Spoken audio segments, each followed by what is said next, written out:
Bonsoir, bonsoir, je suis ravie de vous entendre ce soir. Bonjour Caroline, bonjour Sandrine.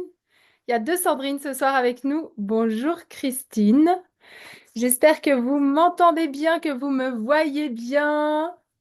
Bienvenue, bienvenue à tous. Voilà, j'espère que vous êtes en pleine forme.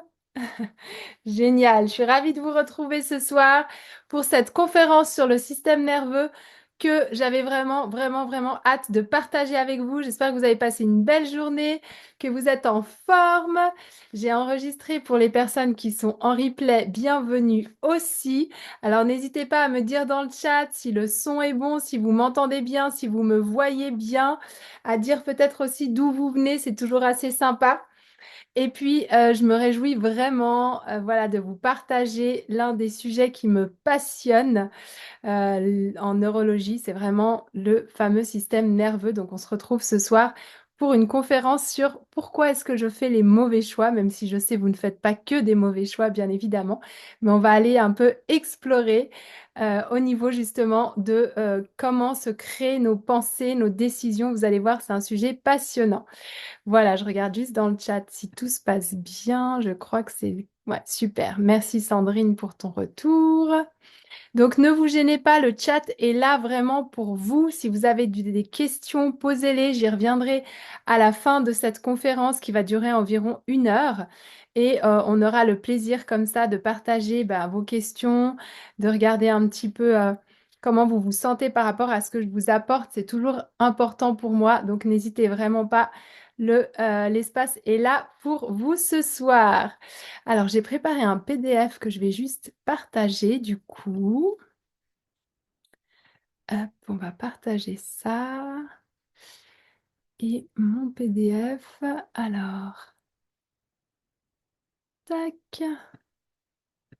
Voilà, j'espère juste qu'on me voit quand même avec le PDF. Voilà, dites-moi juste si vous me voyez bien malgré le PDF. Ah non, maintenant du coup, je suis plus sur le... Alors attendez, parce que c'est pas très sympa quand on me voit pas quand même. Et hop. Je vais juste regarder si j'arrive à changer ça. Oui. Voilà, normalement. Ah oui, il y a une nouvelle fonction en plus. Donc, c'est magnifique. Voilà.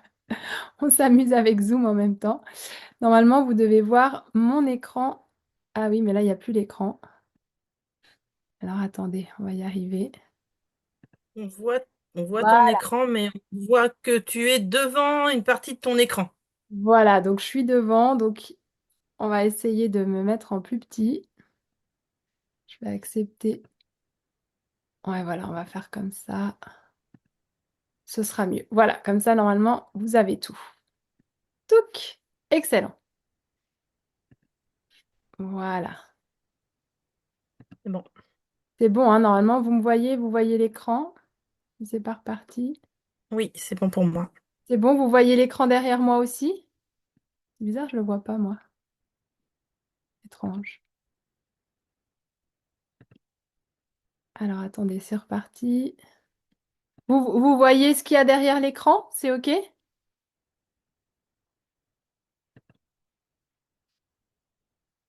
Partager, c'est peut-être pour ça.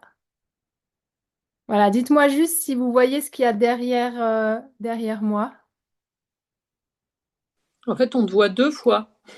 Ah, vous me voyez 2 fois maintenant. Bon, alors. C'est Ah pas non, moi, très grave, mais moi je te vois qu'une Ah fois. oui, ah, c'est parce que j'ai deux trucs d'ouvert. Et est-ce que vous... Attendez, bon, on est reparti à zéro. Hop, on va faire comme ça. Tac. Et là, normalement, vous voyez l'écran. C'est OK. Et vous me voyez ou pas? Hmm.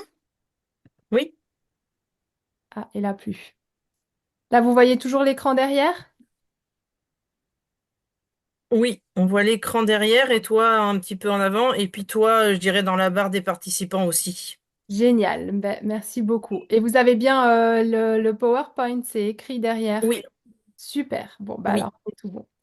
Merci de votre aide. Extra. Bon, alors, bienvenue à ceux qui sont arrivés entre-temps. Donc, du coup, ce soir, c'est un sujet qui me tenait vraiment à cœur.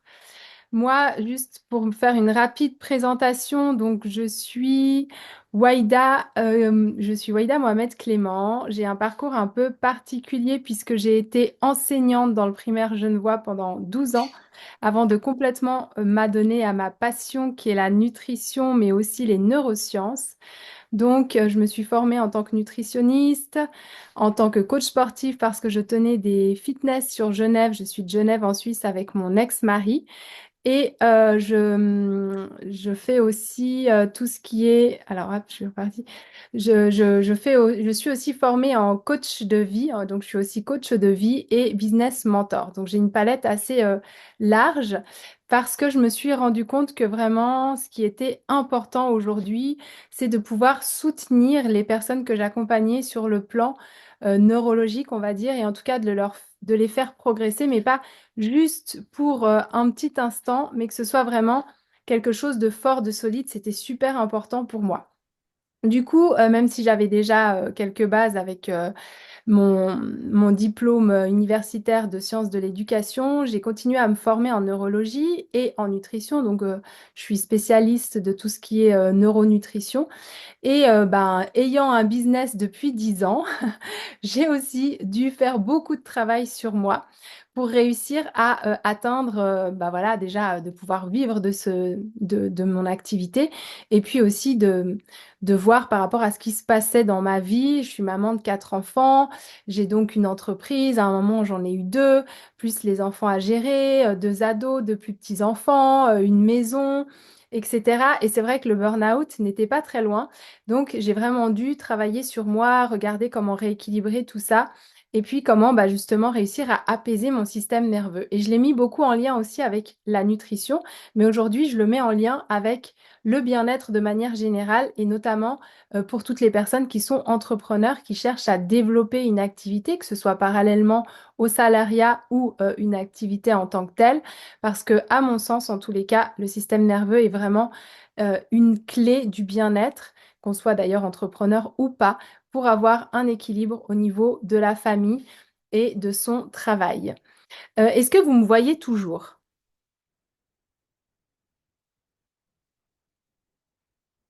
Ça, si Oui, vous- Oui, ok, parfait. c'est bon. Très bien. Alors moi, c'est bizarre parce que je ne vous vois plus, mais bon, c'est pas grave. Tant que vous me voyez, ça va. Donc ce soir, je voulais vous offrir une conférence sur comment faire les bons choix et sur l'importance de notre système nerveux pour vous expliquer en fait quel est ce process qui se passe dans notre tête et qui fait qu'on est toujours ben, à se questionner sur nos choix, à essayer d'avoir des résultats, mais parfois on n'a pas les résultats escomptés et on va voir pourquoi.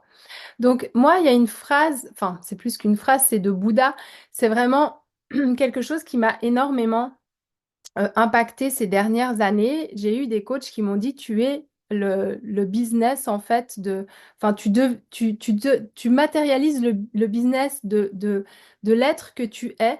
Et finalement, c'est tellement vrai. Et dans sa vie aussi, c'est-à-dire qu'on devient vraiment ce qu'on est par rapport à nos pensées. Et cette citation de Bouddha, elle me parle beaucoup. Elle dit que nos croyances, parce que pour moi, tout part vraiment de nos croyances deviennent nos pensées. Et puis ensuite, on a nos mots.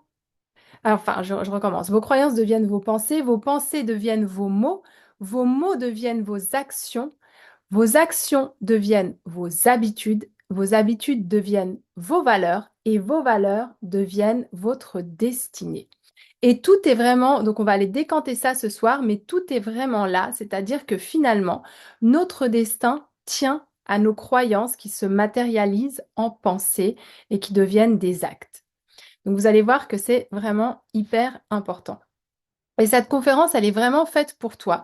Si tu cherches à perdre du poids, mais que tu ne tiens pas tes bonnes habitudes, parce que finalement, techniquement, perdre du poids, on a énormément de livres sur le sujet, énormément de vidéos sur le sujet.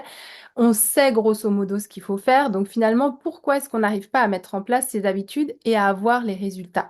Si tu es fatigué, que tu manques de sommeil, de clarté, que tu es toujours dans le rush, mais que tu ne parviens pas à te libérer de temps pour toi, cette conférence aussi, elle est faite pour toi. si tu es constamment stressé et anxieux, ou encore si tu as un sentiment de ne pas être à la hauteur, d'avoir une estime de toi-même qui est sans cesse diminuée. Peut-être que tu as aussi le syndrome de l'imposteur si tu es entrepreneur. Alors vraiment, ça va t'intéresser pour la suite. Voilà, bienvenue aux personnes qui arrivent. Donc déjà, pour commencer, eh bien, je vais faire une petite introduction sur le système nerveux. Ce qu'il faut savoir, c'est que notre cerveau n'est pas du tout fait pour nous rendre heureux.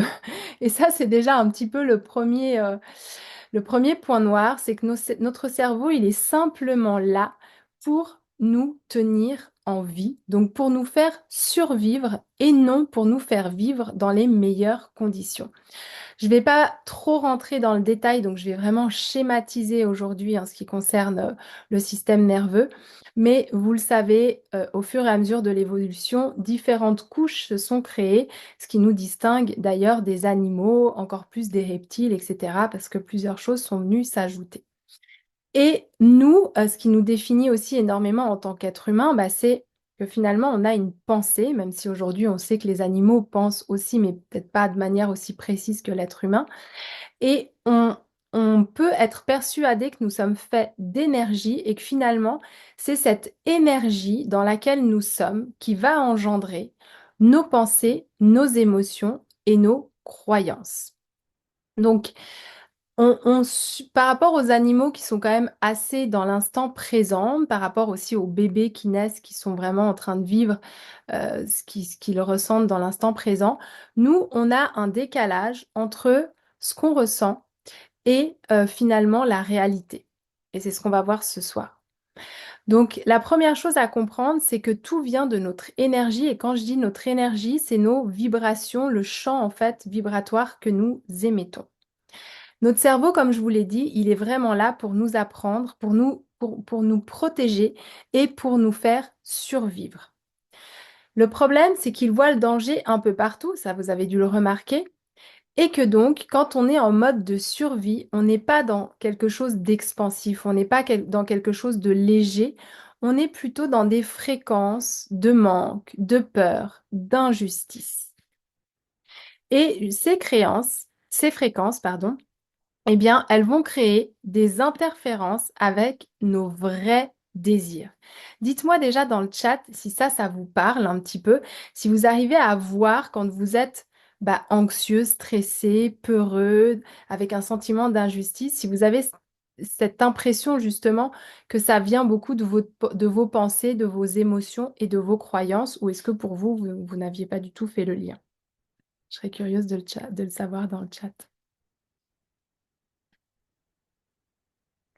Et bonsoir aux personnes qui sont arrivées entre-temps.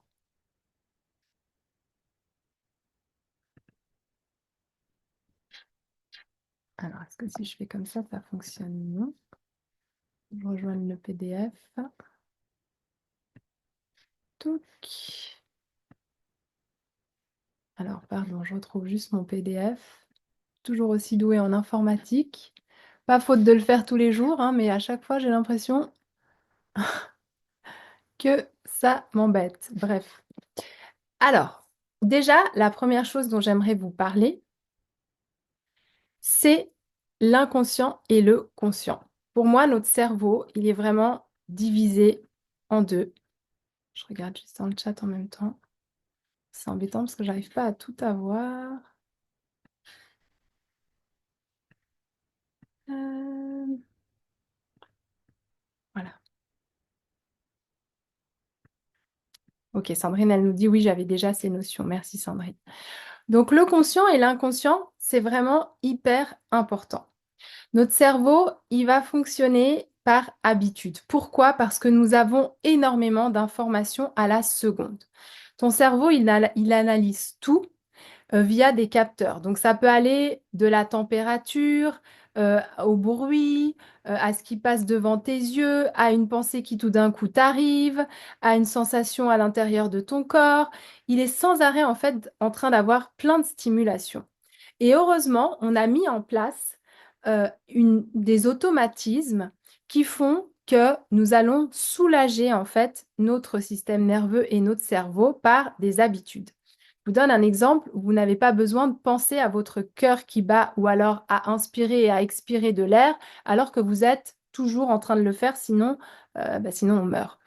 Donc, ça nous montre bien que notre système nerveux fonctionne d'une partie de manière, en partie de manière autonome et qu'il y a quand même certaines pensées qui sont conscientes. Si tout d'un coup, on te demande de bloquer ta respiration, là, tu vas fonctionner en mode conscient, puis tu vas faire, OK, je prends ma respiration, je la bloque, je bloque mon nez, enfin voilà, là, ça va être conscient. Par contre, on n'est pas toujours en train de réfléchir à je respire ou encore moins, je fais fonctionner mon cœur. Et donc, il y a vraiment beaucoup, beaucoup d'informations qui sont engrangées sous forme d'habitudes ou alors d'informations qui passent devant nous ou qui sont ressenties par notre système nerveux, mais qui vont pas forcément être relevées. Ce qu'il faut savoir, c'est que nous avons seulement 5% de nos pensées qui sont conscientes et 95% de nos pensées sont inconscientes. Donc c'est comme l'image d'un iceberg. Vous voyez ce qui flotte, et ben vous avez beaucoup plus sous l'eau. C'est un peu la même chose avec notre conscient et notre inconscient. Et souvent, en tant qu'être humain, ce que nous faisons, c'est que nous allons chercher dans nos pensées à contrôler, maîtriser les choses. Donc typiquement, je veux perdre du poids, je sais que je dois pas manger de sucre, donc je vais pas m'offrir un dessert sucré à la fin du repas, je vais faire des choix plutôt sains, je vais manger de la salade, du poulet plutôt que de la charcuterie. Je vais faire attention à l'alcool. Et là, tu es en pensée maîtrisée, consciente. Le problème, c'est qu'il se passe plein de choses au niveau de ton inconscient.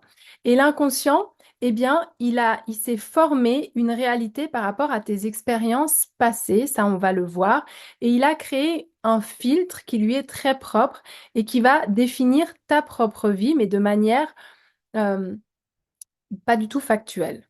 Pourquoi? Parce que tu vas avoir émis des signaux par rapport aux expériences passées.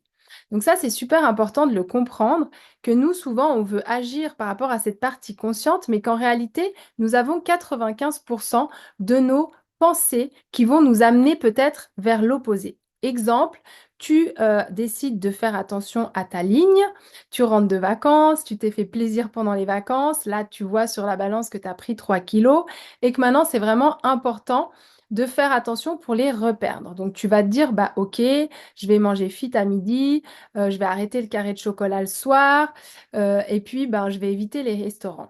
Puis là, tout d'un coup, tu as ta bande de copines qui te dit, ah, on se retrouve vendredi soir, essaye de te libérer, on va à la nouvelle pizzeria qui vient d'ouvrir en ville. Donc, tu es un petit peu embêté, tu te dis, moi, c'est embêtant, j'avais décidé de faire attention pendant 2 semaines, mais en même temps, j'ai très envie de voir mes copines. Ok, bon, je vais quand même les rejoindre, mais je vais pas prendre de pizza. Pourtant, j'adore ça. Et je vais prendre, voilà, une salade un peu complète ou je vais regarder par rapport au menu quelque chose d'un peu plus fit qu'une pizza. Ok, tu arrives dans la pizzeria et puis on te dit, ah, mais là, les produits ils viennent tous d'Italie. Il y a une mozzarella incroyable, hyper fondante sur la pizza. Bah voilà, toutes tes copines, elles se prennent ça. Puis toi, tu es là, franchement, qu'est-ce que je fais?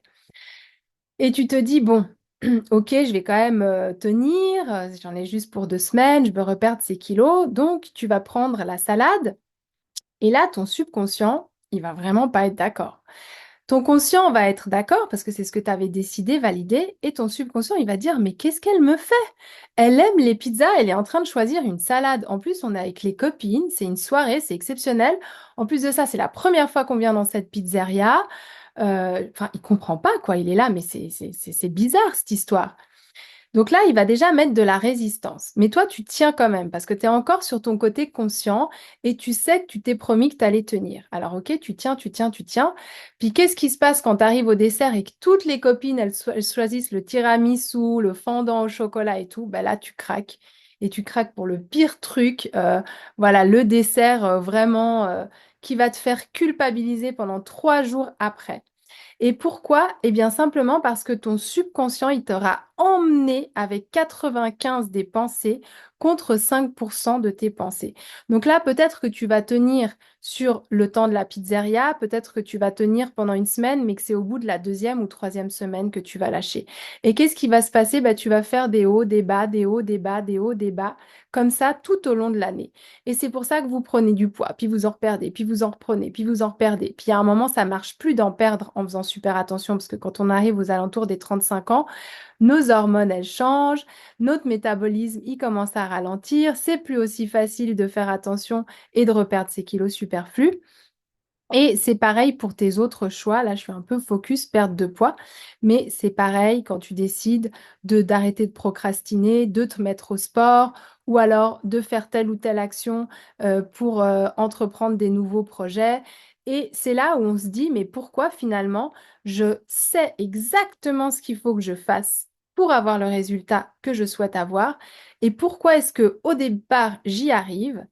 Et puis, bah, une semaine, 2 semaines, un mois après, je lâche tout et je reviens à mes anciennes habitudes. Simplement parce que tu te bats avec 5% contre 95% qui est là, qui est instauré et qui a engrammé toutes les expériences passées pour te protéger et pour te garder en mode survie. Est-ce que ça te parle, ça déjà? Donc ça, c'est super important d'en être conscient parce que ça va vraiment impacter tes choix. Et plus tu vas être dans l'auto, on va le voir après, plus tu vas être dans l'automaîtrise de toi-même par la force, moins finalement ton inconscient va se laisser faire. Alors, notre système nerveux, comme je vous l'ai dit, il n'est pas du tout là pour nous amener vers le bonheur. Il va juste s'activer en réponse à une ancienne situation. Il est hyper flemmard, le système nerveux. Notre cerveau, il va toujours essayer de voir ce qui s'est déjà passé et de relever le danger parce que le danger est toujours plus important à relever que tout va bien. Quand on était à la préhistoire, c'était beaucoup plus dangereux de ne pas voir le tigre à sabre qui se cachait derrière l'arbre que de remarquer la jolie petite pâquerette qui venait de sortir de terre parce qu'on arrivait au printemps. Donc, de toute façon, tu as un focus qui va mettre l'accent sur le danger pour ta survie. Et la réaction, elle est comment? La réaction, elle est complètement automatique et elle est complètement inconsciente. C'est-à-dire que ça fait vraiment on-off dans ton cerveau et tu as beau lutter contre ça. Après, tu vas pouvoir, on va le voir, lutter. Mais sur le moment, oh, ça te prend comme ça par rapport à une ancienne situation que tu as vécue en mode automatique. Exemple, tu traverses le passage piéton, tout d'un coup, tu as une moto qui te fonce dessus. Bah, il y a peu de chances pour que tu continues à passer ton passage piéton de manière toute zen. Tu vas faire quoi? Tu vas avoir le réflexe de courir. Donc, heureusement que notre système nerveux est là pour nous relever les dangers parce que certaines fois, ça nous sauve vraiment la vie. Pareil, un petit enfant à qui tu lui dis mets pas les mains sur la plaque, c'est chaud, mets pas les mains là sur la plaque, c'est chaud, ben, qu'est-ce qui va se passer? Il va quand même essayer parce qu'il n'a pas tout à fait compris que c'était chaud. Et ben, je peux te dire que le jour où il met les mains sur la plaque et la plaque est vraiment chaude, il va vraiment comprendre et il va plus jamais mettre ses mains sur la plaque. D'accord? Ben, vous, parfois, c'est un peu pareil en fait. Vous avez besoin d'avoir le truc pour le mettre en tête, mais une fois que c'est en tête, ça ne part plus jusqu'à ce qu'on le déprogramme. Donc, l'intérêt de réguler son système nerveux, c'est ce qu'on va voir ce soir, c'est de sortir en fait de cet état de survie dans lequel vous êtes la plupart du temps. Parce que, encore une fois, notre système nerveux est là pour nous protéger. À l'époque, c'était super utile parce que ben, ça nous préservait vraiment de gros dangers. Aujourd'hui, ça l'est encore face à certaines situations, mais le problème, c'est qu'aujourd'hui, ça se déclenche sur des minuscules petites choses et ça vous pourrit la vie pour plein de choses. Et ce qui se passe, c'est qu'on n'est plus du tout chef de nous-mêmes et qu'on va prendre des décisions qui vont nous auto-saboter sur ces 5% par rapport à ces 85% qui vont mettre un monstre haut là pour qu'on reste dans notre zone de confort. Donc, quel est l'intérêt de réguler son système nerveux? De un, c'est sortir, vous l'avez compris, de cet état de survie qui engendre de la peur, qui engendre du manque, qui engendre de l'anxiété.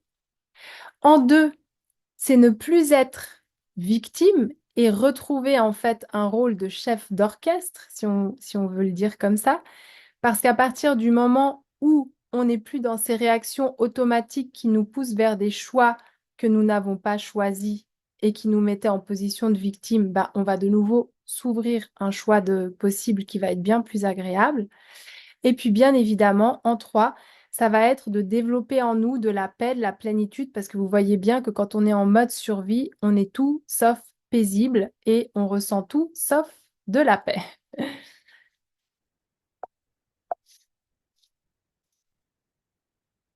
Alors pour ça, c'est vraiment super important, même si vous commencez à le comprendre, de comprendre comment se créent nos pensées, puisque vous l'avez compris, tout part de nos pensées. Notre système nerveux, il va percevoir un stimulus extérieur qui va lui envoyer un signal de danger, ou alors un signal, pardon, il y a un petit bug sur le PDF, comme quoi c'est OK, c'est une ressource. Et ça va dépendre de quoi? Ça va dépendre de nos expériences vécues.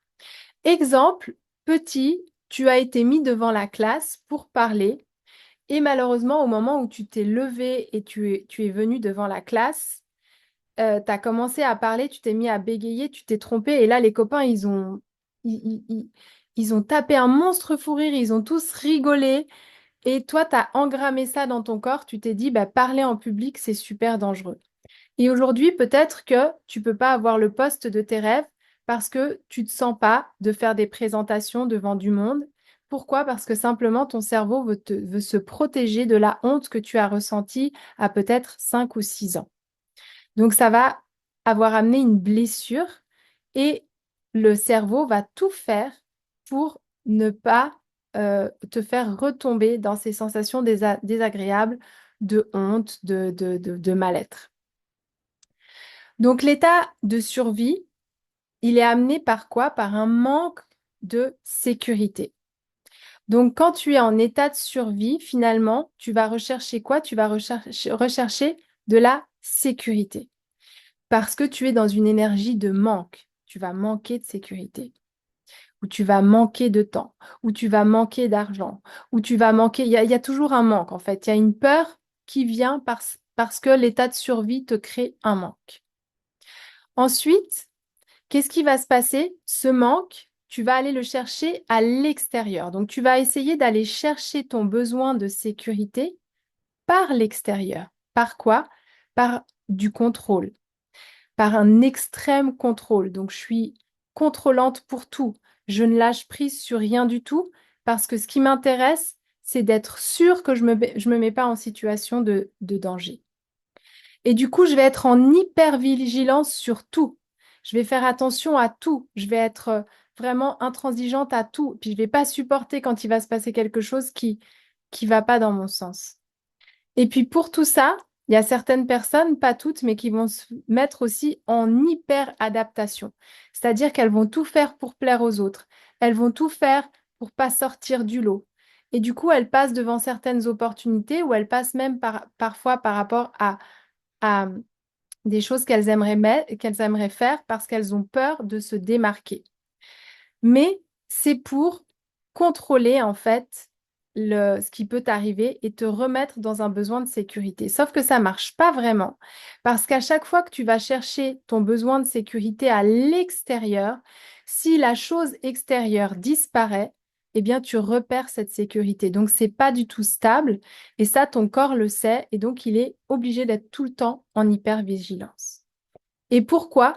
Simplement parce qu'il veut nous éviter, tu l'as compris, la mort physique, mais aussi la mort sociale, c'est-à-dire la honte, la culpabilité, voilà, le fait d'être exposé et puis de peut-être amener un sentiment négatif pour certaines personnes. Donc on évite, on évite, on évite. Comment ça s'explique ça au niveau du système nerveux? Il faut savoir, alors de nouveau, hein, c'est très très très complexe, donc j'ai essayé de simplifier un maximum. Il y a, il y a trois systèmes nerveux, mais il y a un des systèmes nerveux qui est divisé en deux. Donc on va dire qu'il y a quatre branches du système nerveux qui va t'amener vers des choix. Tu as le système nerveux dorsal, tu as le sympathique agressif, tu as le sympathique fuyant et tu as le système nerveux ventral. Ce qu'il faut savoir aussi, c'est qu'il y a un nerf qui s'appelle le nerf vague, qui est directement lié entre notre estomac et notre cerveau et qui est fait pour avoir des informations qui vont venir du cerveau vers le corps, donc des pensées qui vont engendrer certains sentiments, mais c'est aussi l'inverse, c'est-à-dire que si tout d'un coup tu digères mal ou si tout d'un coup tu as un mal physique, eh bien pareil, ça va monter de l'estomac ou du corps au cerveau. Ça va dans les deux sens, d'accord? Et ce nerf vague, eh bien, il est là pour, enfin, pour relier, donc tu l'as compris, enfin, il relie directement le cerveau aux intestins. Et c'est pour ça qu'on dit que notre cerveau et enfin, nos intestins sont notre deuxième cerveau, parce que tu as aussi des neurones dans les intestins. D'ailleurs, il y en a un peu partout des neurones. On s'est rendu compte, il y en a dans le cœur, il y en a dans les muscles, il y en a dans les intestins, mais il y en a beaucoup dans les intestins. Et donc, cette sensibilité, en fait, du système nerveux, elle est très présente dans tes intestins. Donc, plus tu es anxieux, plus tu es dans la peur, plus tu es dans le manque, plus tu es dans l'hyper-contrôle, plus tu risques aussi de déréguler ta flore intestinale. Et la flore intestinale, si tu as suivi un petit peu mes contenus, tu sais qu'elle a un grand lien avec la perte de poids et avec aussi tout le système digestif. Donc, est-ce que je digère bien les aliments? Est-ce que j'ai un transit qui est ni trop rapide ni trop lent? Donc, tout ça, c'est extrêmement lié. Et d'ailleurs, petite parenthèse, on a énormément d'entrepreneurs qui ont le syndrome de l'intestin irritable. C'est certains aliments que vous ne digérez pas. Dedans, il y a le gluten, le lactose et puis certains sucres qui fermentent. Puis parfois, on a plusieurs sortes d'aliments, plusieurs familles d'aliments qu'on ne supporte pas. Parfois, c'est juste le gluten. Parfois, c'est juste le gluten et le lactose. Puis parfois, c'est un peu tout. Ou parfois, c'est juste certains fruits et légumes. Et ça va donc complètement impacter aussi sur notre morale parce que bah, c'est super désagréable d'avoir des ballonnements, d'avoir des gaz, d'avoir un transit qui va pas, de se sentir nauséeux, de se sentir pas bien, d'avoir mal au ventre après les repas. C'est pas seulement les aliments, c'est aussi beaucoup en fait ces émotions que vous ressentez et qui sont pleinement vécues au niveau intestinal et qui dérèglent du coup la flore intestinale.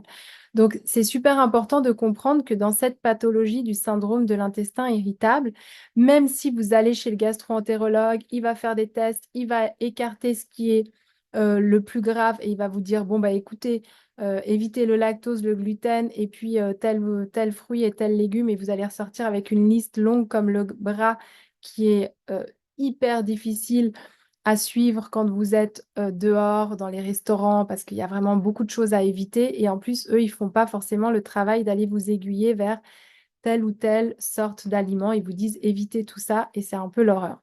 Donc moi, justement, dans mes programmes, j'ai tout un dédoublement au niveau de ces FODMAP pour qu'on puisse cibler les aliments qui vous perturbent, mais on va faire un énorme travail sur notre système nerveux pour apaiser le système nerveux et du coup, vous allez aussi moins réagir au niveau du syndrome de l'intestin irritable.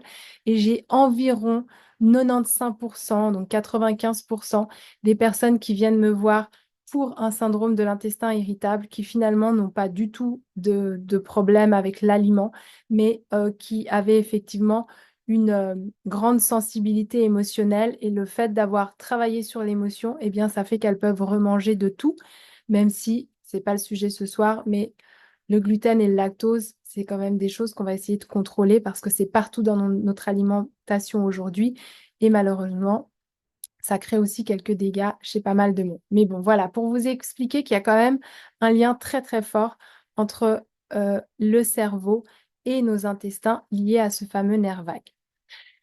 Si on retourne dans nos quatre branches du système nerveux, donc on a trois branches quand même sur quatre qui nous mettent en état de survie. Et il n'y en a qu'un seul qui nous ramène en fait vers quelque chose de paisible. C'est le système nerveux ventral. Lui, quand vous êtes là-dedans, vous êtes vraiment juste là pour profiter de la vie. Vous êtes ouvert aux connexions, vous êtes ouvert au partage, vous êtes ouvert aux liens que vous allez créer avec les autres. Et vous êtes vraiment à la recherche de cette connexion et de ce lien. Alors que dès que vous sentez un petit stimulus qui va vous apporter un danger ou quelque chose de perçu dangereusement pour votre cerveau, vous allez vous mettre, et on va le voir, on va le détailler, soit en système nerveux dorsal, soit en système sympathique agressif, soit en système sympathique fuyant. C'est trois caractéristiques différentes. En gros, c'est le figement, la fuite ou le combat, qui va vous mettre donc dans un état de survie. Tout ça pourquoi? Pour rechercher de la sécurité intérieure que vous avez perdue. Donc vous êtes en insécurité et vous allez soit vous figer, soit combattre, soit fuir. Ça vous parle?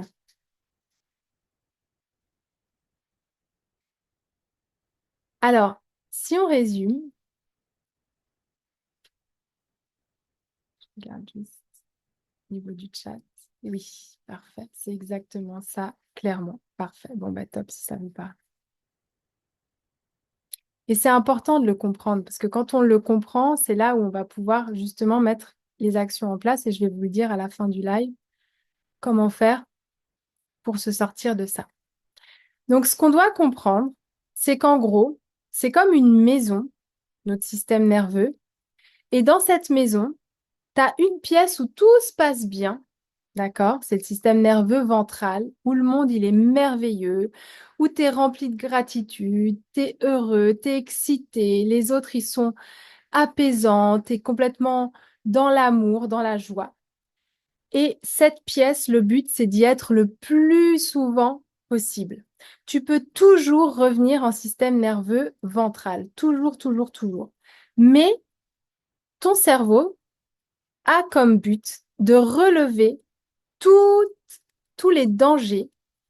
Et ces dangers, ils vont te mettre comme dans trois autres pièces qui sont un peu l'équivalent des panic rooms. Donc, tu as une pièce bien versus trois panic rooms. Dans ces trois panic rooms, tu vas avoir le système nerveux dorsal. C'est les personnes qui ont plutôt tendance à se figer.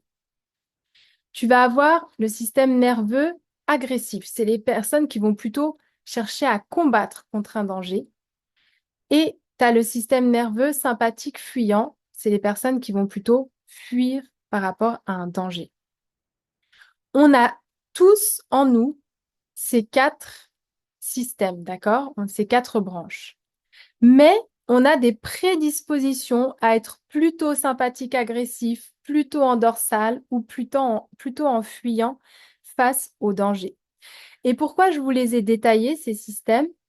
Parce que c'est important que vous puissiez les reconnaître et que vous puissiez vous dire, OK, là, je me suis mis en dorsal, là, je me suis mis en sympathique agressif, et vous allez voir que vous avez une tendance plutôt au figement, plutôt à la fuite ou plutôt au combat. Et du coup, quand vous voulez prendre des décisions, mais que vous vous retrouvez avec un petit danger qui, on l'a compris, est un réel danger ou pas, eh bien, vous allez avoir des comportements qui vont vous mettre dans vos panic rooms. Et c'est seulement si vous comprenez que vous êtes en panic room, parce que vous allez voir, parfois, on n'est pas forcément conscient de ça. C'est seulement au moment où vous allez identifier que vous êtes dans une panic room que vous allez pouvoir faire le travail qu'il faut pour switcher et vous remettre en ventral, là où le monde est merveilleux, là où tout va bien et là où vous pouvez pleinement, en fait, évoluer dans une nouvelle zone avec des nouveautés qui ne vont pas vous mettre en danger. Donc, est-ce que tu es plutôt dorsal, sympathique, agressif ou sympathie fuyant? Je suis sûre que tu as eu la curiosité de le lire. Donc, quand on est dorsal, on est plutôt en figement. Et on est plutôt du type à être dans la tristesse, dans le désespoir, dans l'accablement. Donc voilà, mon mari m'a quitté, je suis triste, je suis complètement désespérée. Le monde, il est nul, je suis fatiguée, j'ai plus envie de me lever, j'ai plus envie de voir mes amis, tout est compliqué, le monde, je suis blasée, je suis... Voilà. Ça, c'est plutôt les personnes qui ont tendance à se mettre en dorsale. Après, il y a des personnes mon mari m'a piqué, c'est un gros con, je le déteste, je vais lui faire la misère, il va rien avoir lors du divorce. Donc là, vous êtes plutôt dans le dégoût, dans la rage, dans la colère, vous êtes hyper frustré Et vous, votre mode de protection, ça va être de combattre. Vous vous dites vraiment que le monde, il est trop dur, que vous êtes blessé, que les autres sont égoïstes. Et vous avez un mode, d'accord, qui n'est pas du tout passif. Vous allez réagir vraiment par de la rage et de la colère.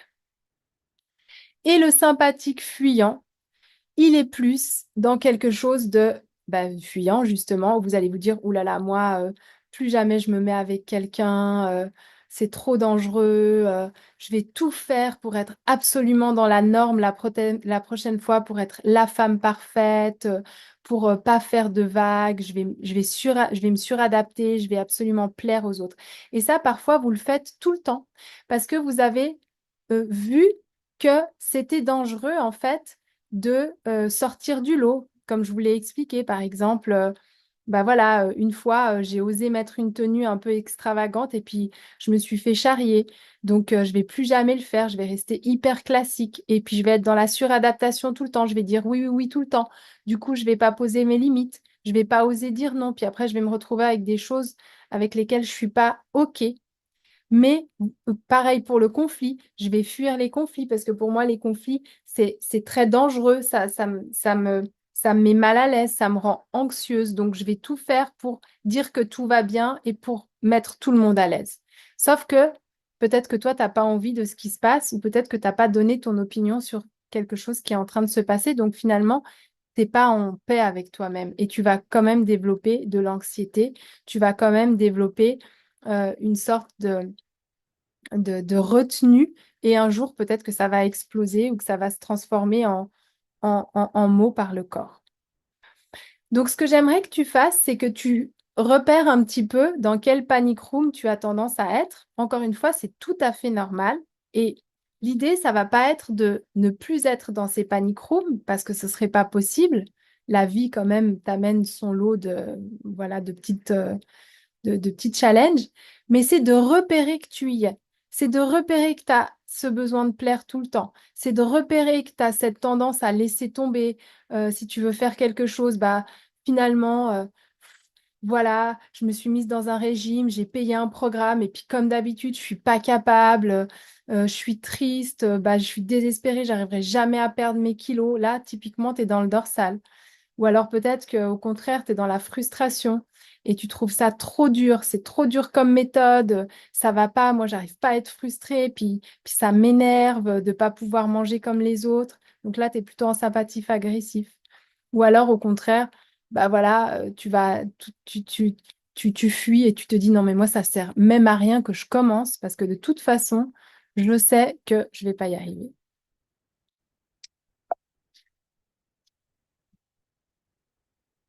Alors tu l'as bien compris, le but ça va être pour ton cerveau. Le but, c'est simplement de te protéger. Et lui, il est encore resté aux ères préhistoriques où chaque petite chose de manière inconsciente est engrammée et chaque petit capteur est au taquet. Sauf que souviens-toi, il y a 95% contre 5%. Donc il y a très très peu de pensées vraiment conscientes et tous les petits réflexes, ils sont un peu finalement inhibés. Mais le problème, c'est que si tu n'es pas conscient de où tu te situes et comment tu es tombé dedans et quel est ton mode de fonctionnement au niveau de ton système nerveux, tu vas avoir tendance à être tout le temps dans l'anxiété et à être tout le temps dans l'hypervigilance. Donc, mieux vaut pas faire ou mieux vaut faire parfaitement. Puis si c'est pas fait parfaitement, je ne fais pas, donc je suis perfectionniste. Et si je suis pas perfectionniste, je suis hyper anxieuse de ce qui va se passer si je prends cette décision, si je fais ce choix, si j'arrive pas, qu'est-ce qui va se passer, etc.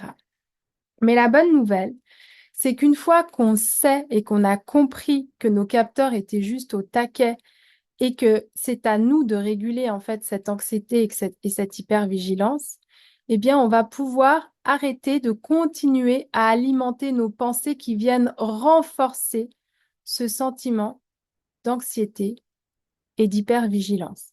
Parce que si tu remarques et si tu fais attention dans mon programme, on travaille beaucoup sur sur nos pensées et sur le d'observer, en fait, de prendre du recul et de venir observer tes pensées. Et on nourrit nos pensées, on nourrit nos systèmes de croyances sans arrêt. On va chercher à valider ce qu'on croit. C'est comme quand tu achètes une nouvelle voiture ou que tu prévois d'acheter une nouvelle voiture et qu'en fait, tu la vois tout le temps, alors qu'avant, pas forcément. Pourquoi? Parce que tu as mis un filtre qui cherchait à valider en fait cette nouvelle voiture. C'est la même chose pour tes croyances. Si tu décides que toutes les filles autour de toi sont minces et qu'il n'y a que toi qui as du poids, tu vas voir que des filles qui sont minces et tu vas avoir l'impression qu'il n'y a que toi. Mais en réalité, c'est ton filtre à toi qui t'a fait croire ça. Et c'est pareil dans ce qui est positif ou dans ce qui est négatif. Donc on peut bien évidemment aussi l'inverser. Et c'est à toi d'aller faire ce travail pour avoir une vision du monde qui soit beaucoup moins axée sur juste tes sensations à toi. Donc l'idée, ça va vraiment être de passer du doute à la foi. Et là, je vais te donner donc ma méthode pour ça. C'est pas du tout de contrôler ses pensées. Ce serait complètement faux de vous dire que vous pouvez contrôler vos pensées. Nos 4 états, ils existent toujours. Sauf qu'on bascule d'un état de survie à un état de vie à partir du moment où on est conscient d'être passé dans un état de survie, de rechercher par l'extérieur une sécurité. On va se dire non, non, non, là je vois, je suis retombée dans mon dorsal, je suis retombée dans mon fuyant et je vais faire le travail qu'il faut pour retrouver la sécurité en moi et me remettre en ventral. Donc, l'idée, ça va être de venir observer ce qui nous a fait passer de la foi au doute. Donc, je t'invite à réfléchir à une situation où tu as pris en fait un choix qui n'était pas forcément celui que tu as voulu, peut-être dans la journée, peut-être la semaine dernière, peut-être le mois dernier ou l'année dernière, et à te poser la question de qu'est-ce qui finalement m'a fait au niveau de mes pensées twister de quelque chose auquel je croyais en un doute.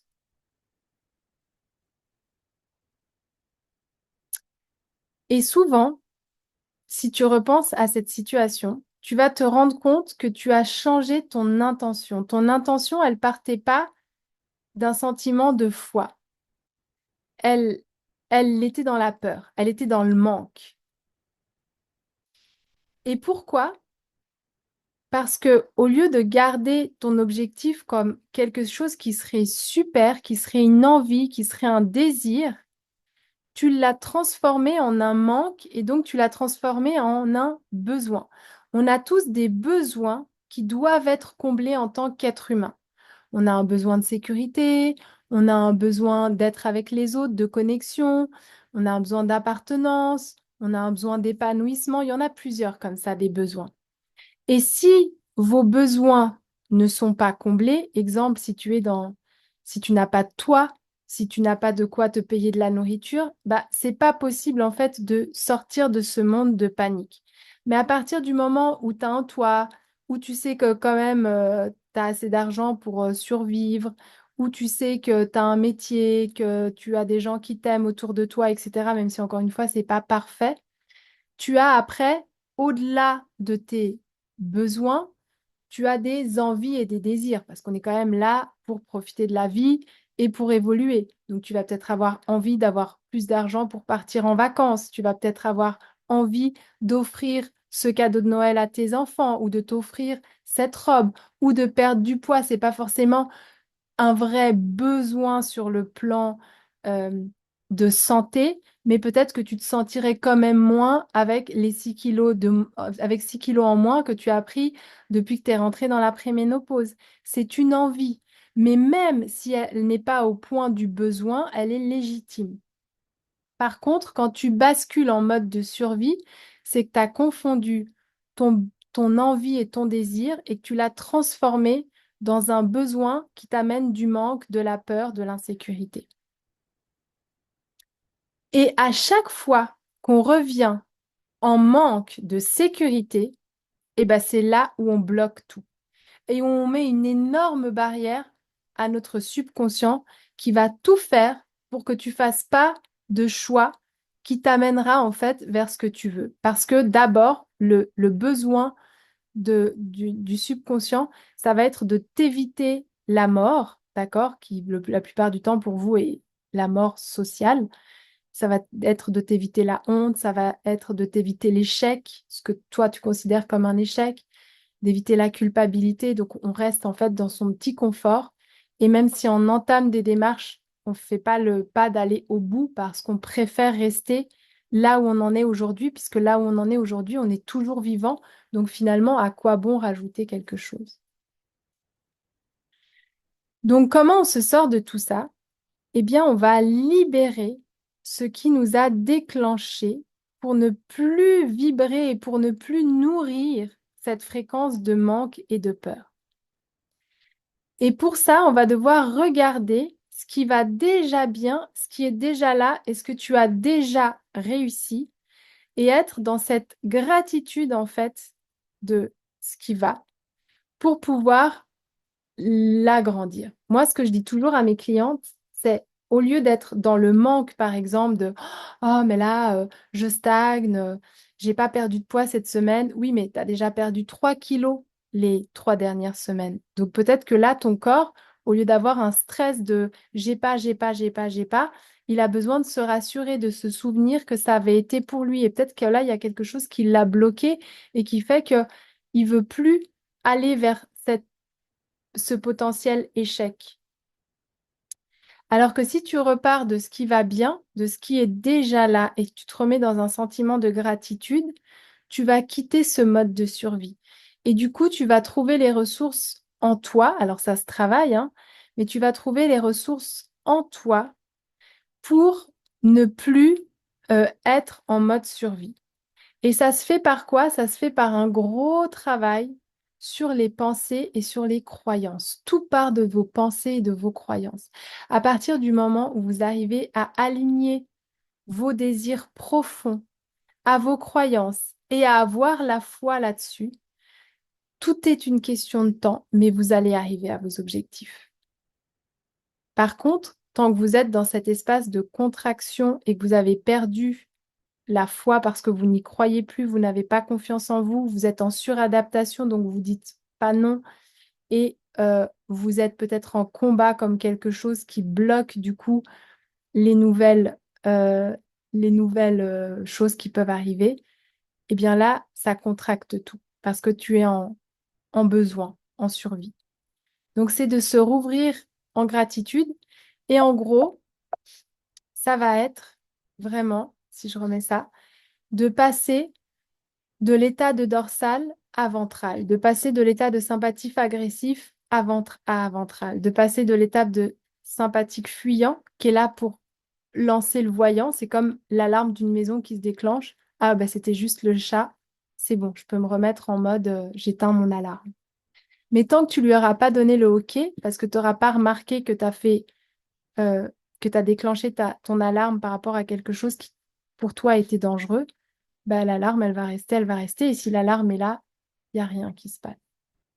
Dites-moi dans le chat si ça vous parle.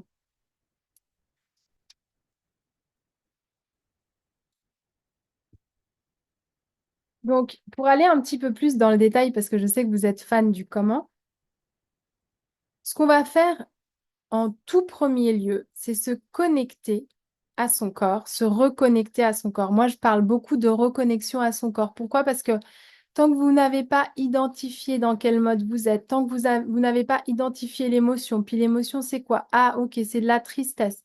Donc, si c'est de la tristesse, c'est peut-être parce que je suis figée. Ah, ok, je comprends. Qu'est-ce qui allait me déclencher? Donc, écoute en fait les différentes parties de ton corps qui parlent et ce qu'elles ont à te dire. Ça peut être des mots physiques, ça peut être des pensées, ça peut être des croyances, ça peut être des expériences vécues qui reviennent. On a tous un mode un petit peu différent de manifester les choses, de matérialiser les choses. Mais si tu écoutes ton corps, tu verras que tu as plein de signaux parce qu'on fonctionne toujours un peu en boucle et de la même manière. Après, ça va être de se dire, OK, comment est-ce que je vais pouvoir dépasser ça dans les 6 mois? Qu'est-ce que je peux avoir comme ressources autour de moi pour pouvoir me redonner la foi de dépasser tout ça. Vous avez besoin de vous reconnecter à la foi. Et pour vous reconnecter à la foi, il vous faut des ressources, soit des personnes, soit des expériences qui vous ont déjà aidé, soit changer quelque chose dans votre mode de vie pour justement vous reconnecter à cette foi que oui, c'est possible parce que ça me crée des changements en moi. Typiquement, ah ben, je suis dans le sucre tout le temps, ok, je vais rééquilibrer ma glycémie. Ah bah oui, je vois que quand je mange des repas équilibrés avec protéines, glucides, lipides, j'ai pas de craquage, ok, je retrouve de la foi. Mais si vous restez sur je fais toujours la même chose et j'essaye de construire ma foi, mais en même temps je change rien, comment voulez-vous en fait y croire et comment voulez-vous avoir des vrais changements? Là, c'est vos 95% qui vont très très vite reprendre le dessus. Donc l'idée, c'est vraiment d'aller chercher comment je peux dépasser ça, comment j'ai déjà dépassé ça par une autre expérience, qu'est-ce qui fonctionne avec moi, comment est-ce que je peux retrouver quelque chose qui pour moi a du sens et qui pour moi va me sortir de là. Et ensuite, quand vous avez recapté cette foi, ça va être d'avancer avec la foi, d'avancer jour par jour avec mes actions, mes actions, mes actions. Et c'est là où on quitte la motivation qui est juste là pour vous donner de l'impulsion. Si vous êtes là ce soir, c'est que vous avez été motivé à changer, à comprendre.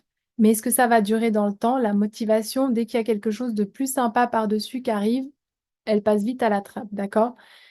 Si vous aviez rencontré, si vous étiez célibataire et que vous aviez eu un bel homme qui était venu vous proposer de sortir, peut-être que vous ne seriez pas à cette conférence, d'accord? Donc pareil pour si je décide de perdre du poids, mais que tout d'un coup, la semaine prochaine, j'ai une super opportunité de me faire inviter dans le meilleur gastro de la ville, il y a peu de chances que je reste sur ma décision de perdre du poids et de faire attention à tout. Donc l'idée, c'est de reconnecter avec cette foi et à la place de la motivation, d'y mettre de la discipline. C'est-à-dire, je sais qu'avec cette action, cette action, cette action, je vais en direction de mon objectif, je lâche le résultat, mais par contre, je mets en place tous les jours ma discipline. Et c'est cette discipline qui va vous amener en fait à votre résultat et qui va vous remettre aussi dans le ventral parce que à chaque fois, vous allez observer, vous allez vous dire, ah, là, c'est le troisième jour où j'essaye de faire des efforts et je sais qu'à chaque fois que je passe devant cette boulangerie à cette heure-là, ils sortent les petits pains au chocolat, ça sent trop bon. Donc, j'ai senti que c'était un déclencheur et que quand j'arrivais au bureau, j'étais hyper frustrée de ne pas avoir craqué sur quelque chose et là, je vais craquer sur le bout de chocolat qui traîne. Donc, je vais peut-être changer de trajet le matin ou je vais peut-être essayer de me faire plaisir à un autre moment dans la journée avec quelque chose, mais de plus sain ou voilà. Et en fait, vous allez de vous-même passer de panique à ventral. Donc, j'observe vraiment ce qui résiste et ce qui me permet de sortir de cette boucle désespoir, colère, désespoir, colère, désespoir, colère, désespoir, colère, désespoir, colère. Comment? En allant vraiment libérer les parties qui me mettent dans ces panic rooms et de les identifier. Ok, ça me panique, ça me panique, ça me panique. Et je le sais parce que j'ai observé mes moments de panique. Et là, vous allez pouvoir dépasser cette situation en vous demandant comment je peux dépasser cette situation en étant fière de moi dans 6 mois. Et vous allez travailler sur votre identité pour ça. C'est-à-dire, celle qui a réussi à dépasser ça, comment est-ce qu'elle réfléchit? Comment est-ce qu'elle pense? Qu'est-ce qu'elle met comme action tous les jours en place? Qu'est-ce qui me manque aujourd'hui dans mon identité pour être cette personne qui, dans 6 mois, arrive avec la vision que j'ai de moi? Et c'est là où, avec la foi et votre identité recréée, vous allez réussir à reprendre cette posture de leader, de visionnaire et d'avoir une profonde foi en fait en vous, en votre réalisation, parce qu'à chaque fois que vous tomberez dans une panic room, eh bien, vous allez aussi avoir la possibilité d'en ressortir. Est-ce que ça vous parle?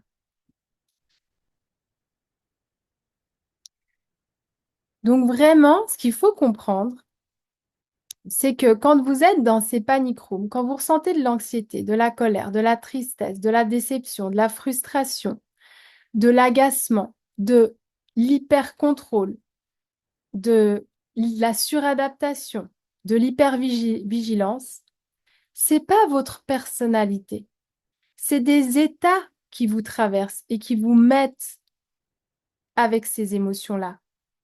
Mais une fois que vous allez apprendre à conscientiser ces émotions, à prendre de la distance par rapport à ces émotions et à comprendre que ce ne sont que des états que vous traversez et qu'il reste en vous votre identité, alors vous allez pouvoir avancer vers ce que vous voulez comme vie.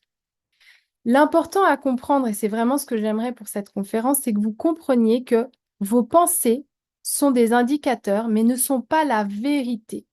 Ne cherchez pas à contrôler vos pensées, c'est peine perdue. Pensez à ce bouton on-off. Vos pensées, elles arrivent comme ça par rapport à une situation qui a été engrammée depuis des années. Et si on en croit certaines théories, parfois c'est même à votre naissance, d'accord, qu'il s'est déjà passé des choses. Donc c'est très difficile d'aller libérer ça à la source comme ça, par la pensée des 5% conscientes. Pourquoi? Parce que nos réponses, elles se sont engrammées dans des mémoires du corps depuis très longtemps. Par contre, si on comprend que ce sont des pensées, des émotions et des croyances, mais que ce ne sont pas notre réalité, vous imaginez un vase avec des fleurs et vous vous dites que vous êtes le vase. Vous êtes le contenant. Comment est-ce que je veux ce vase? Comment est-ce que je vais le laisser, est-ce que je vais en prendre soin? Est-ce que je vais faire en sorte qu'il ne soit pas poreux, le vase, et pour que je puisse recevoir le bon contenu, d'accord? Le contenu, ça va être les fleurs, ça va être les émotions. Donc, comment est-ce que je peux construire un vase qui va être agréable pour que j'y mette des fleurs qui vont bien vivre dans mon vase? Si le vase, il est percé, peu importe les fleurs qui vont être là, l'eau, elle va pas rester, vos fleurs, elles vont pas pouvoir être bonnes.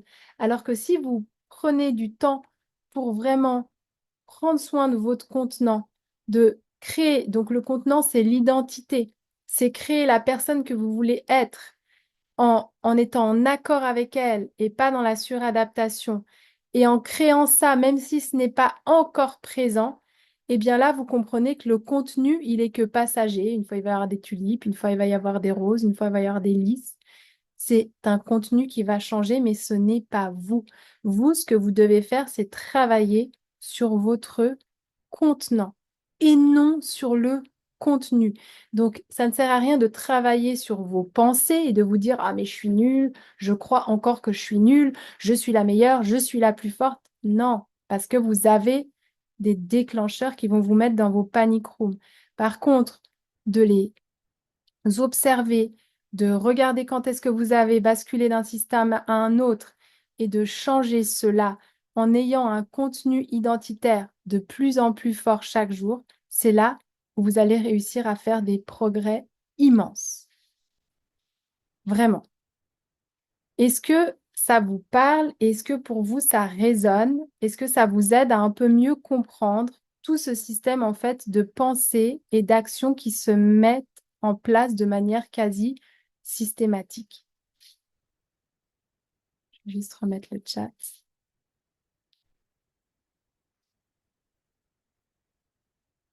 Alors, Christine, c'est difficile à contrôler parce que plus tu vas être dans le contrôle, plus tu vas être dans tes 5% au niveau de l'iceberg et plus ton 95% va justement s'activer.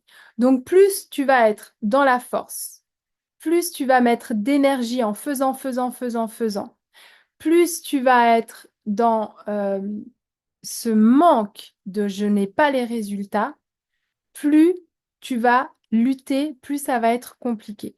L'idée, ce n'est pas de lutter, ce n'est pas de contrôler, c'est de t'aligner à ton identité et de laisser te traverser en fait les émotions. Et effectivement, c'est tout un travail, mais ce travail-là, il en vaut la peine parce que à partir du moment où tu libères ça et que tu comprends que tes pensées te traversent, tes émotions te traversent, mais tu n'es pas tes pensées, tu n'es pas tes émotions, c'est là où on arrive à recréer de nouvelles choses. Le problème, c'est que nous, on veut tout de suite travailler sur nos émotions et on veut tout de suite avoir un résultat.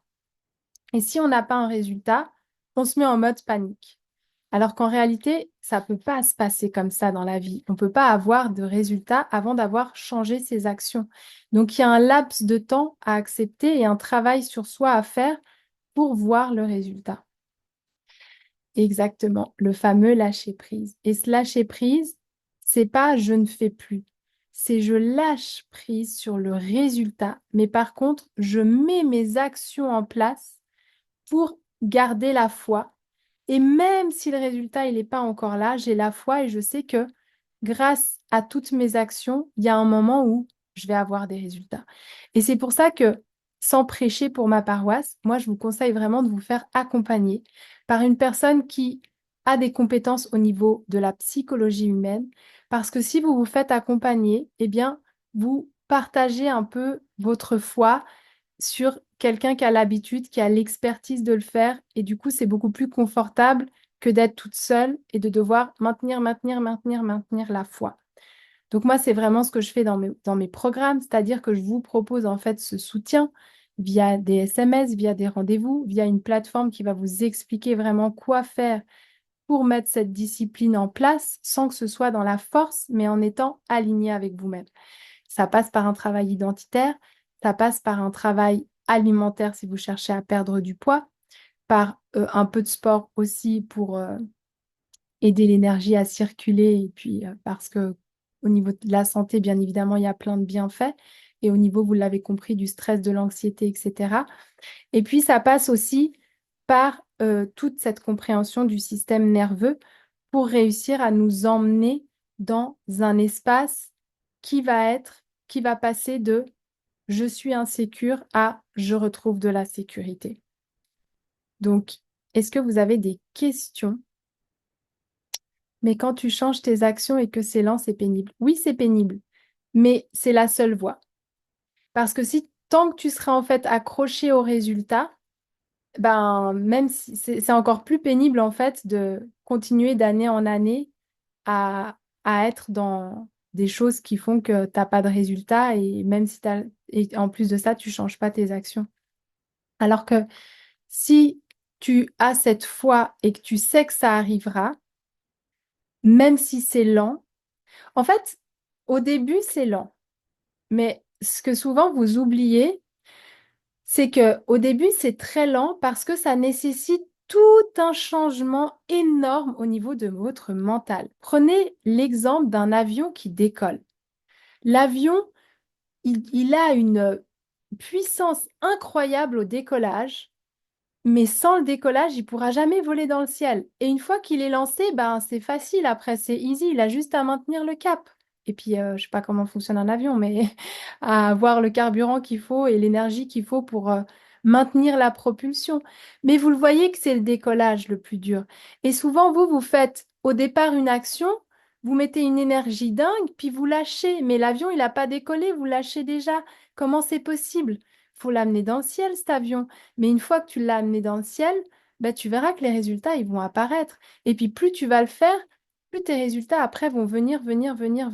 Et parfois, vous le voyez dans certains programmes, vous voyez que certaines personnes ont tout d'un coup des résultats, et puis plus ils ont des résultats, plus ça va et plus c'est facile. Mais au début, ce travail du début de décollage, tu peux le déléguer à personne.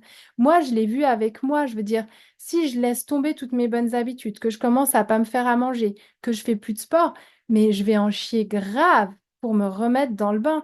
Alors que si je ne descends pas sous certains standards et que je me dis, bah non, c'est non négociable de faire une séance de sport par semaine, c'est non négociable de me faire mes 3 repas par jour et d'aller faire mes courses, bah oui, au début, ça va me demander beaucoup. Mais après, ce sera presque normal et je vais me retrouver pas bien de ne pas le faire parce que ce sera comme une habitude. Mais cette habitude, pour la déloger et mettre une nouvelle habitude à la place, ça demande beaucoup d'efforts, c'est vrai. Et parfois, on ne voit pas les résultats. C'est exactement la même chose si tu aimes jardiner que de planter des graines dans ton potager. C'est comme si tu plantes la graine, puis tu es là, oui, mais je comprends pas, j'ai pas la tomate, je comprends pas, j'ai pas la tomate. Oui, mais tu as planté ta graine hier. La graine, il va falloir l'arroser, va falloir la protéger du soleil. Va falloir peut-être mettre un petit tuteur quand elle va commencer à pousser. Puis après, tu vas avoir les premières feuilles. Puis peut-être que tu vas avoir des insectes. Donc, il va falloir faire quelque chose pour que Tu vois, il y a toujours des trucs. Mais au départ, je sais pas, je prends un cerisier. Tu vois, au départ, ça demande beaucoup pour le noyau pousse, le tuteur, le machin. Puis après, ton arbre, au bout de, je sais pas, 10 ans, il va donner énormément de cerises et tu n'auras même plus besoin de l'arroser, même plus besoin d'y faire attention. Même s'il y a deux, trois insectes, c'est pas grave. Mais au départ, ça demande énormément d'énergie. Et c'est comme ça pour tout. Pour tout changement d'habitude, au départ, ça demande énormément. D'où l'importance de te projeter déjà dans tes résultats finaux et d'avoir cette foi, cette foi, cette foi, cette foi. Et tu verras que quand tu commences à avoir des résultats, plus tu maintiens tes actions qui te mènent vers les résultats, plus ça va devenir facile. OK? Est-ce que ça te parle tout ça? Si vous avez des questions, n'hésitez pas à les poser. Lisa, si vous avez des questions, n'hésitez pas à les poser dans le chat. Et je sais que c'est long, je sais que c'est dur, je sais que... Mais le jeu en vaut tellement la chandelle. Et c'est pour ça que malheureusement, certaines personnes réagissent seulement quand il y a quelque chose de très grave qui se passe dans leur vie parce qu'elles ont un tel choc émotionnel que ça nécessite de se changer et on n'a pas le choix. Mais vous, vous avez le choix. Donc peut-être que c'est mieux de déjà faire le virement avant, le revirement de situation, avant d'attendre d'être confronté à vraiment quelque chose de dur. Des lectures sur quoi exactement? Sur le cerveau, du coup? Sur les choix, sur le système nerveux. Alors moi, pour le système nerveux, je me forme, oui, je me forme beaucoup avec Leroux. C'est Ludovic.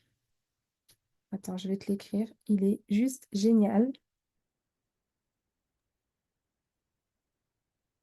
Oui, je me permets juste. Oui, c'est Ludovic Leroux qui C'est s'appelle. ça, hein?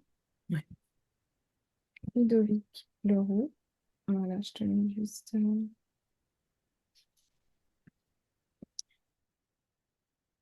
Et moi, sinon, je suis une fana de des formations anglaises. Je me forme quasi plus qu'aux États-Unis parce qu'ils ont vraiment une longueur d'avance là-dessus.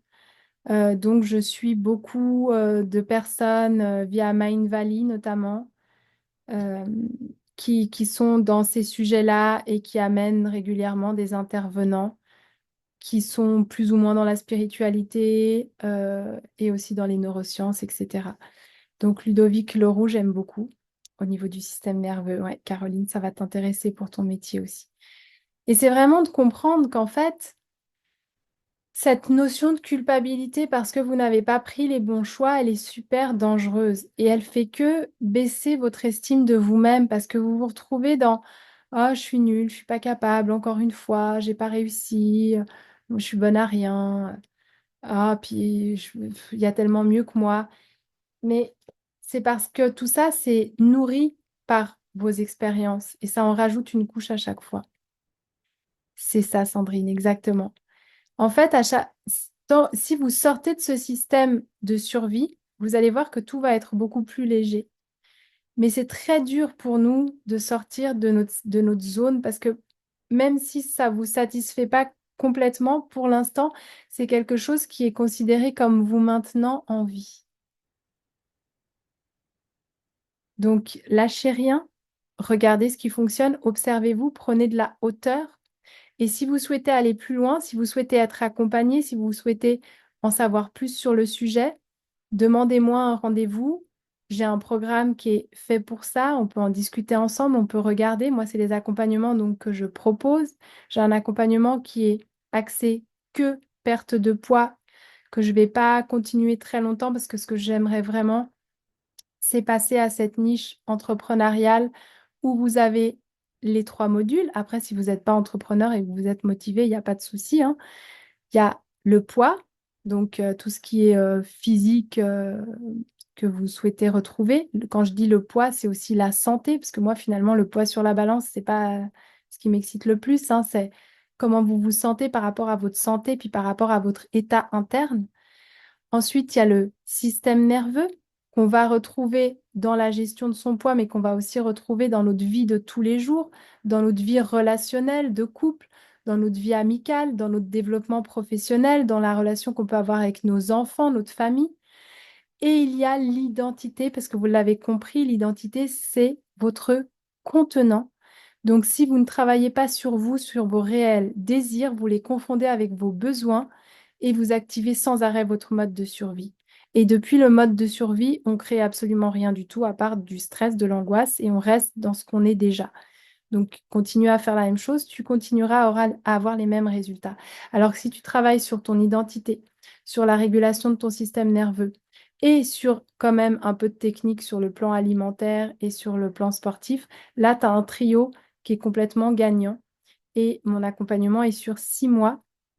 Là, j'ai promis une offre de lancement pour les 3 premiers. J'ai une personne qui est rentrée dans le programme, une deuxième qui réfléchit, qui cherche le financement. Donc, il me reste 1 ou 2 places à un prix réduit. Et après, ça passera donc au prix normal. C'est un accompagnement sur 6 mois où vous avez du soutien par mois via un groupe aussi, où vous avez des intervenants qui vont pouvoir aller de manière profonde aussi pour les personnes qui sont en train de développer leur business. Je travaille aussi avec des coachs qui sont dans la vente, qui sont dans le marketing, très éthique, très humain, où je ferai des liens avec vous et avec eux. Donc, c'est vraiment super intéressant parce que ça vous met dans le bon écosystème. Et combien l'environnement est important pour aller vers les objectifs, c'est une grosse, grosse clé.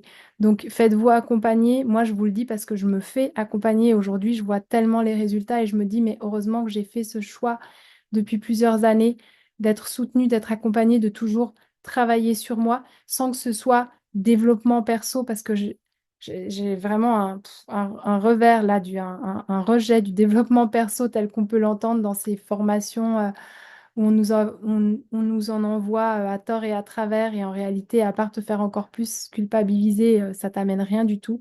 Moi, je vous propose un vrai travail sur votre identité, un vrai travail sur votre système nerveux. Et tout ça, mon programme s'appelle Essentiel. Ma marque, c'est ce que j'ai développé, c'est Essentiel parce que vous n'avez pas besoin d'y passer des heures. On va à l'essentiel par ce qui est précis, ce qui est ciblé, mais c'est un travail vraiment de base à faire pour pouvoir construire le reste par-dessus en ayant les bonnes clés en fait. Et si vous commencez par le dessus, ben, il y a peu de chances que ça tienne parce que votre base, elle va sans arrêt se casser la figure, parce que vous allez vous remettre à chaque fois en système nerveux de protection. Voilà. Est-ce que ça vous a aidé, toutes ces précisions? Est-ce que ça vous aide à mieux comprendre tout ça et votre fonctionnement? Je serais ravie d'avoir vos retours. Avec plaisir, Lisa. On va continuer à travailler ça. Merci, Christine, pareil. Oui, et c'est quelque chose que tu vas travailler aussi, Lisa. Donc, n'hésitez pas, encore une fois, à vous faire accompagner, à rechercher des solutions, à pas rester dans ce que vous faites toujours, à comprendre qu'il y a un côté aussi très personnel dans tout ça parce qu'on ne peut pas généraliser. Donc, c'est important d'être bien accompagné pour pas retomber dans la culpabilité de «Ah, je me fais accompagner, mais j'ai pas les résultats» parce que on me balance des choses pas assez personnalisées.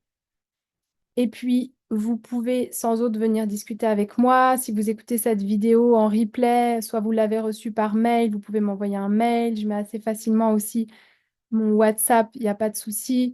Si vous êtes sur Insta, Facebook, vous savez comment me contacter via les messages privés.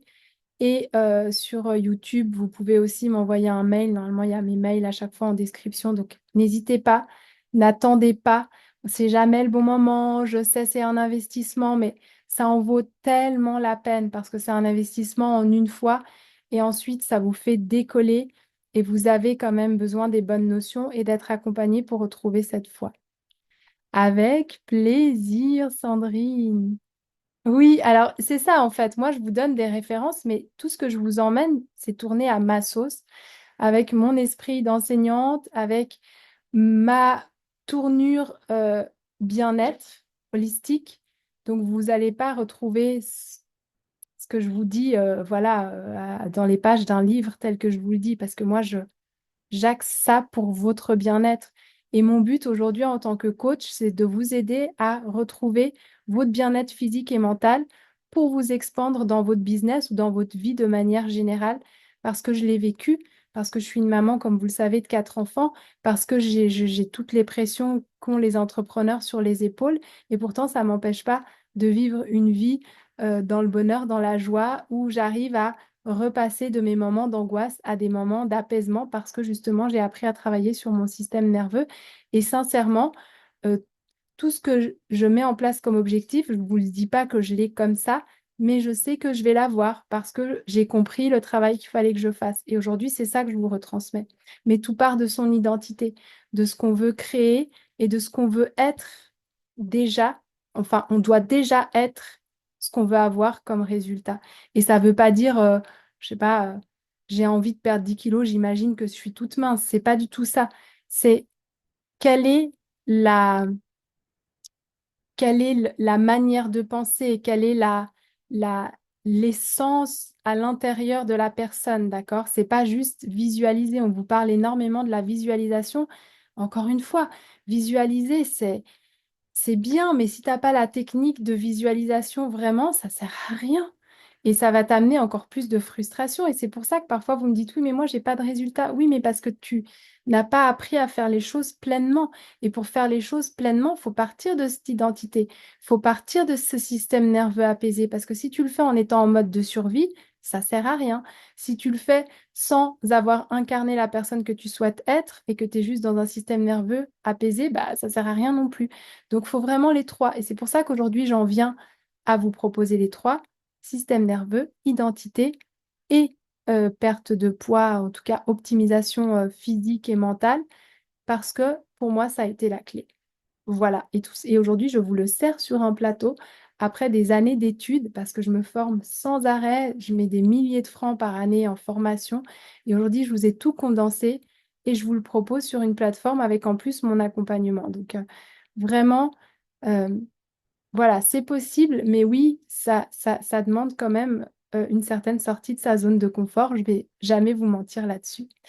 Je vous fais des gros bisous. Je vous souhaite une belle soirée et ceux qui ont besoin, n'hésitez pas à revenir vers moi, notamment pour profiter des 2 dernières offres sur mon programme. À très vite, je vous embrasse. Ciao!